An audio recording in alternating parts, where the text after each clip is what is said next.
Hey y'all, hi. In today's video, I'm showing you what happened when I actually tried to wear some of the recent fashion trends that have intrigued, repulsed, confused me. If you've seen my fashion commentary videos, then you will have seen me struggling with some of these trends and whether or not I think that they can look good and be practical for everyday life. I love wrestling with aesthetic concepts in the abstract. I mean, if there's one thing I love in this life, it's wrestling with an aesthetic concept in the abstract. But I learned a lot from putting these clothes on my body, and I can't wait to share it with you. Let's get right into the meat of the video.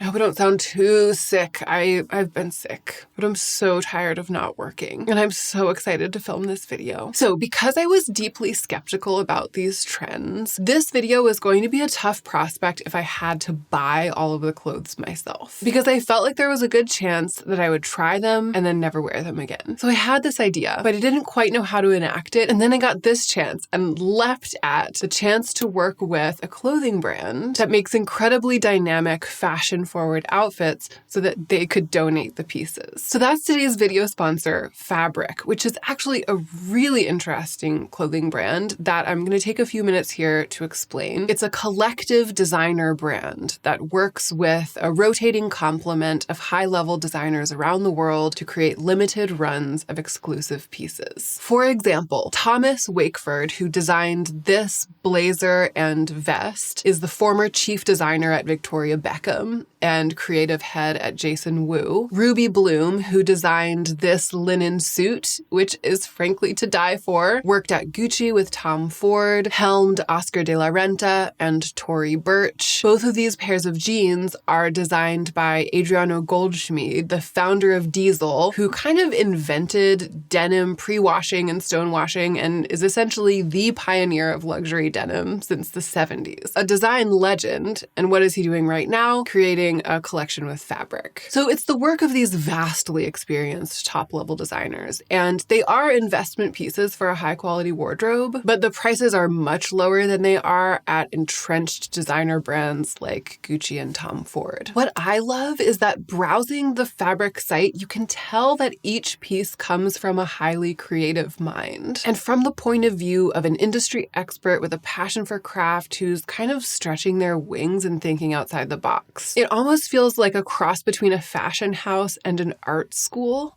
And that is so refreshing to me. And my style is benefiting from it. So as you'll see later in the video, I fell hard for this piece, a denim shirt of all things. It's by Xenia Schneider, whose design philosophy is easy, tough, casual, wearable, sexy. And indeed, it's got those rugged details, right? The collar, the buttons, which have pushed me out of my polished, organic, minimal comfort zone. And I like it. I had assumed that the fabrics and the tailoring would be beyond impeccable, and they exceeded my expectations. Like these pieces by Ruby Bloom. The blazer is hand sewn. The fabric is dew-retted French linen, which means that it was literally washed in the rain and dried in the sun before it was cut and sewn into these pieces. It feels like what I imagine a Gucci linen suit would feel like, or Oscar de la Renta, which makes sense. Each individual piece has received the focused attention of a passionate expert, and it really shows in the details.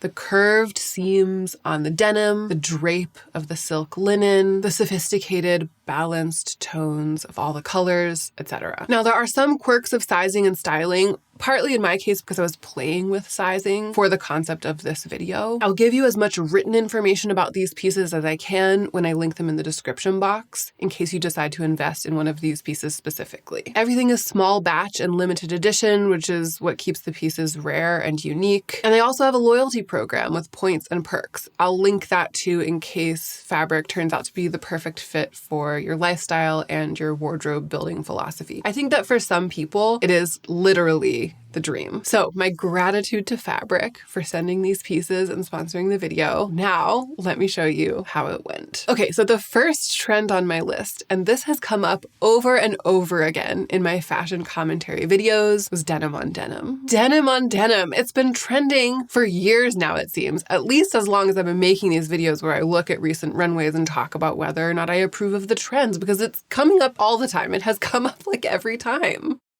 I always say that I like this trend in theory. There are things I like about it, and that's because you can theoretically execute it with pieces you already own. If you already have a denim top half in your wardrobe and you already have jeans in your wardrobe, you don't have to buy anything to try this trend. And I love a trend that doesn't depend on a purchase. I didn't though. I didn't have a jacket or a shirt in denim. I didn't have a top half, and I'm not even that big of a fan of denim pants, blue jeans. I have barely had any of those in my closet this whole time, so I could never try it. I don't even like wearing blue. The runway models for denim on denim, like the fashion execution of denim on denim, they usually look not how I want to look. And this trend makes people so uncomfortable. Whenever I talk about it, the comments are full of people besmirching denim on denim. So I got from Fabric this denim shirt, which I was sure that I would despise. I was like, I'm gonna film with this and talk about it and then give it away. I never wear this color. It has this contrast collar, which I just didn't understand. In fact, I remember wishing that it was just the same color as the shirt. And then these two pairs of jeans, one of which is for another trend that I wanted to explore, which I'll talk about later in the video, but both of which I was able to employ to test out denim on denim. And neither of the pairs of jeans, none of the colors of the denim in either of the pairs of jeans matched the light denim of this shirt. So it's all so much more chaotic than the outfits that I usually wear, in addition to being, well, blue, a color that I don't wear. When I tell you that I have barely taken this shirt off since the moment that I tried it on, I didn't want to get it dirty before filming with it, and I wore it anyway. I risked it like a biscuit and wore it to do all sorts of things. Baking with my child, gardening. I just couldn't take it off. I felt so cool. What was the Schneider design philosophy? Easy, tough, casual, wearable, sexy. I have felt easy, tough, casual, wearable, sexy this entire time. It's partly a quality thing. The drape is just right. It's not too hot or cold.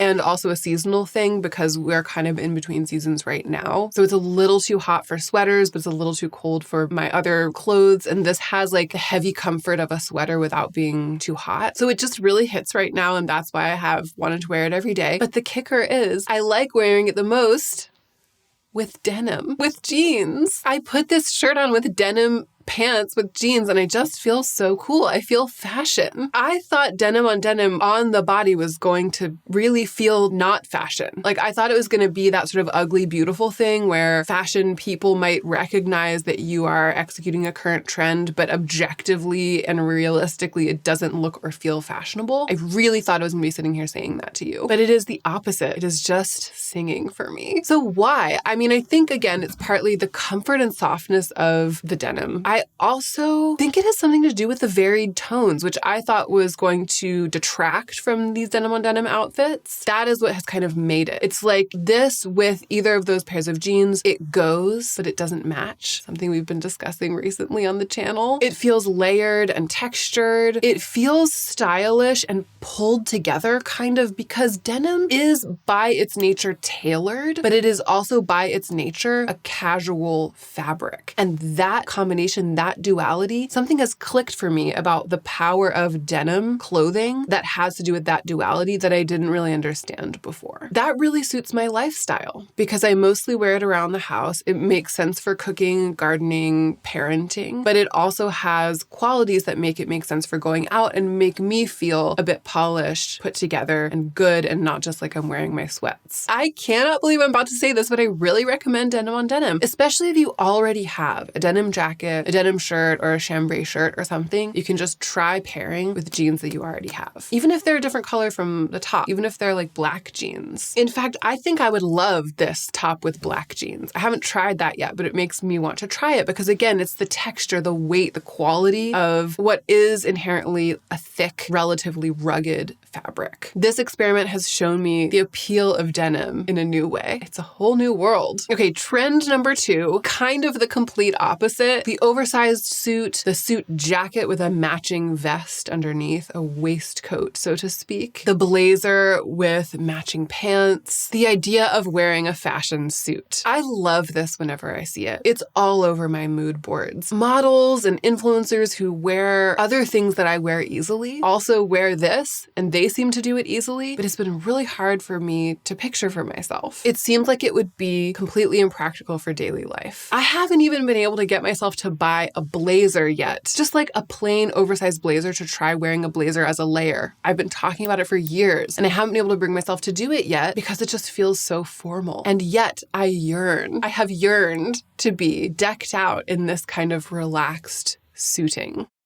This was a great candidate for this video because a suit is a pricey purchase for someone who's not totally sure how it's going to look and feel, especially if you don't go to work in a business office or like a business casual setting where you kind of need a suit like this, which I don't, right? This would be a fashion choice, not a propriety requirement. And that's what made it really feel like going out on a limb. So aesthetically, I'm obsessed. The opposite of denim on denim, right? I thought that I would hate denim on denim, but ended up loving it. With this, I actually worried that I would feel super weird once I got it on my body. But no, I got it on my body and I was really peacocking around when I was testing these, putting them on for the first time and just like wearing them around and trying to get footage of it for you. I love wearing these suits so much that I've been just like putting them on for fun, just to remind myself what it was like. Sometimes like in the evening after the toddler goes to bed, or like when I'm getting dressed for filming or something, I'll be about to put something else on, then I'll just like put the suit on real quick just for fun. I really, really, really love wearing relaxed suiting. However, I'm not sure that I'm going to be able to bring myself to wear it out or even to wear it around the house because unlike the denim on denim, I have only put it on just to see what it's like, just like dress up. And I haven't actually worn the suit yet. I haven't been able to like wear it to live. I even have a work event coming up where I'm going into like an academic space as a poet, representing that part of my identity at an event, giving readings, being on panels as a writer. I'm not even sure that I'm going to be able to bring myself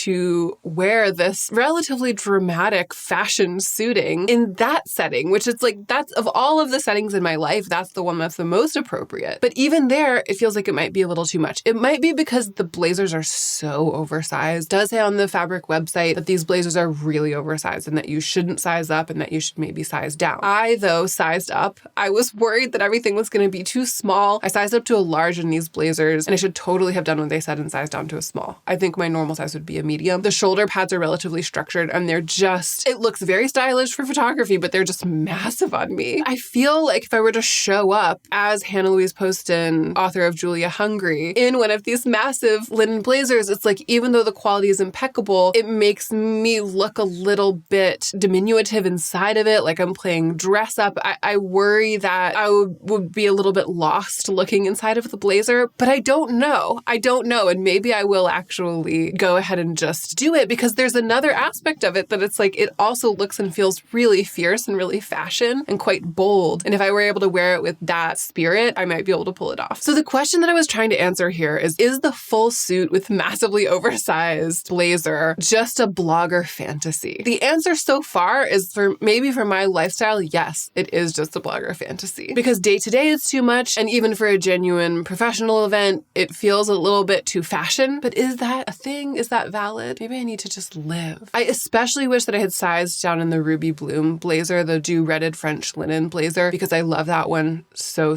much. But it has the most structured shoulder pads, and so it sticks out the furthest because it's so oversized on me. Maybe it just still looks incredibly fierce and I'll get used to it. You'll have to tell me what you think. And that actually brings me to the final conclusion about this trend altogether. I think the pieces are individually useful. So I actually will wear that blazer, I think, with other outfits where it's a standout piece. Pairing it with the pants, though, makes it so impactful so much and maybe a little bit more than what makes sense. I will absolutely wear the pants. I'll wear the vest on its own. I'll wear the other blazer on its own. It's very soft and drapey and almost feels just like a cozy hoodie, but it happens to be a blazer. But wearing the pieces all together as a look, it's going to take a big push for me to do it. And then maybe I'll do it all the time or maybe never again. When I put it all on together, I do kind of feel like I'm playing dress up for someone else's job. But I also look great. Trend number 3, massive, oversized, wide leg jeans that are literally too big for you. And this is something that I've talked about before because the silhouette of pants and denim, the trend is changing and it comes up a lot when talking about trends. The thing that I've observed that I haven't really articulated before is that in a lot of product photography online, like when you're going to purchase pants and jeans that are really wide leg and oversized like this, you can literally see that the pant is sizes too big for the model. you can see like a big gap between the model's waist and the actual waistband of the pant. And it looks really chic in the pictures, but I always think if she walks around and moves and lives her life, they're gonna fall down. They're gonna sink down to the lowest point on her hips, and they're not gonna be fitting on the rest of her body the way they look in these pictures.